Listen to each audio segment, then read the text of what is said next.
Good morning all.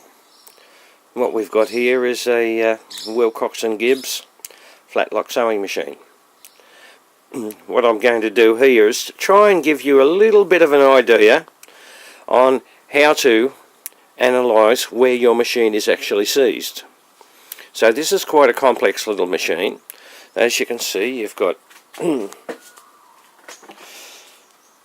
little movements, you've got gears, you've got levers going everywhere.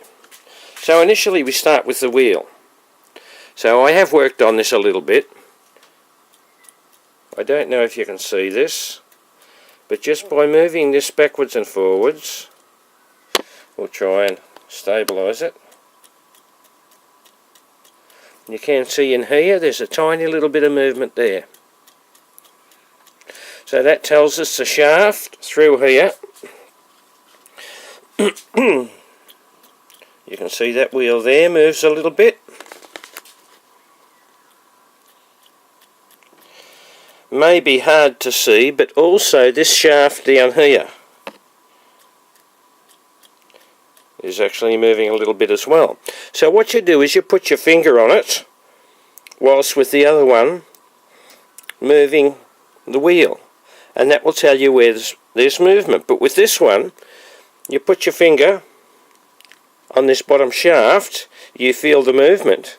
You then put your finger on this arm, which comes across to the needle bar, and there is no movement whatsoever. So that's going to tell you that the problem is going to be from here all the way down to there. So it's very simplistic. I've put loads and loads of oil in this, and so often the problem is the actual the shaft in here where it goes through the casing, or even up here, is where you've got a large amount of sleeving. So what we do, you don't take to it with a hammer, you just sit down there and you work backwards and forwards, and eventually she'll come off. But then you can see in here, I don't know if you can see this, but by moving these, this one here and that one there is moving just fractionally. So that tells us we've got movement. It even comes all the way down to here.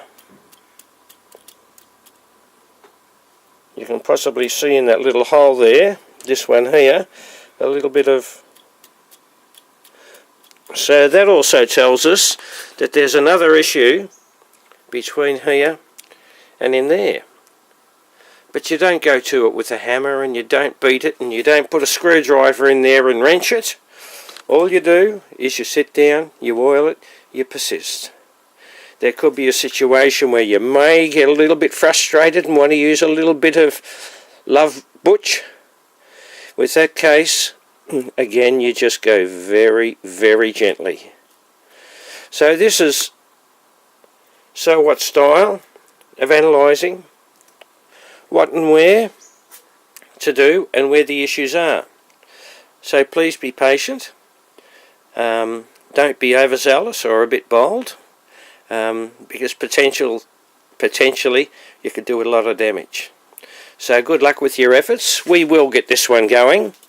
Probably take a few days, but persevere, and good luck with everyone. Yesterday we couldn't even get a movement out of this.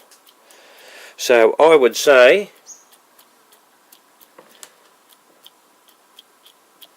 judging by that little bit of movement now, I'd say we're going to have success, but we've just got to be patient. So good luck everyone, and happy analysing.